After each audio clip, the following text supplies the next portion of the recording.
Estes son uns grabados únicos, están estampados en tórculo, pero non están editados. O que representan son textos do conto de El cuento de nunca acabar de Carme Martín Gaite, estampados invertidos sobre nubes. David e eu falamos un montón de Martín Gaite e unha das veces el contoume como ela facía unha similitude entre as palabras que se unen, forman frases e ao final fala ou literatura, e as nubes que se van deformando e van construindo imaxes tamén. Eu o libro conocía o de antes, pero non o relacionara con isto hasta que falei con David. E o que sai é isto, unha carpeta de grabados, xa digo, únicos, non é unha edición, que probablemente aumentará, pero nunca repetindo as imaxes. E hoxe presentámoslo aquí en Eixo. Moi ben. Supoño, Poldras, que xa a lectura cambiou totalmente, verdade? A lectura do libro, non entendo. Sí, porque ao principio eu cheguei a él pola semiótica, que era o que me estaba interesando nese momento, e agora xa o vin de outra maneira, pois como esa habilidade que ten Gaite para contar cousas complexas de unha maneira moi sinxela. Moi sinxela. E desto sabe moito o teu compañeiro.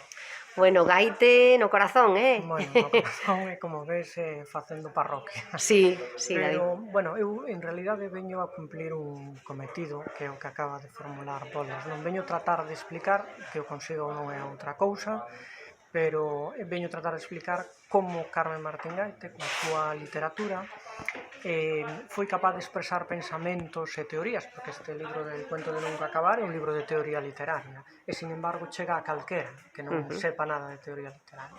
Entonces, esa maxia que ten Carme Martín Gaite é o que vou tratar de explicar, a ver se o conseguimos.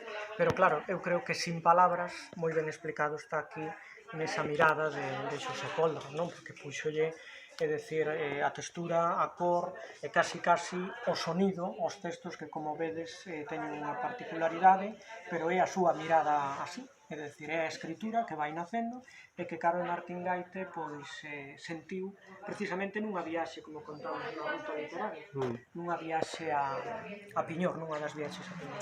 Ese Piñor tan querido por ela, por outra parte, non? As nubes, efectivamente.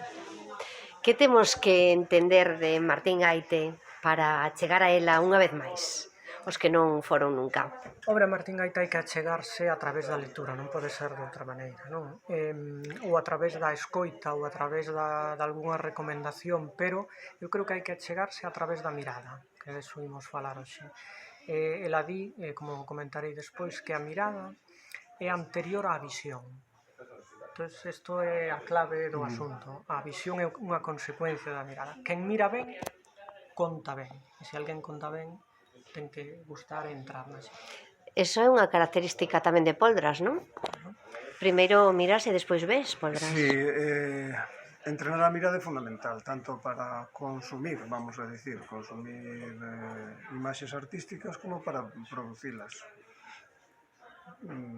É máis importante ese entrenamento que o entrenamento da habilidade técnica, que tamén o é, claro. Claro que sí. E como espectadores tamén temos que nós facer o propio, non? Claro, porque sempre se di, e eu tamén o manteño, que a experiencia estética producese no espectador, ou no caso da literatura, no lector. No interlocutor.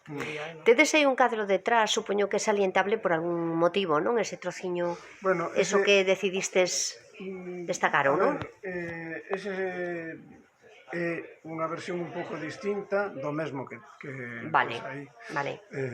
Igual está máis en consonancia coa estética que me identifica, pero outros tamén o están. Bueno, marcamos ese porque nos pareceu... Sí, como que a autora está aí mirando, non? De alguna maneira. Tampouco poderíamos enmarcar calquera outro, verdade? Bueno, pois parabéns, chicos, imos vos escoitar. Vale? Gracias. Pois aí están, no noso ceo, xa dicindo ya Deus o día, as nubes que lle gustan a Xosé Poldras, das que nos falou David e que lle encantaban a nosa querida Martín Gaite. Unha auténtica maravilla.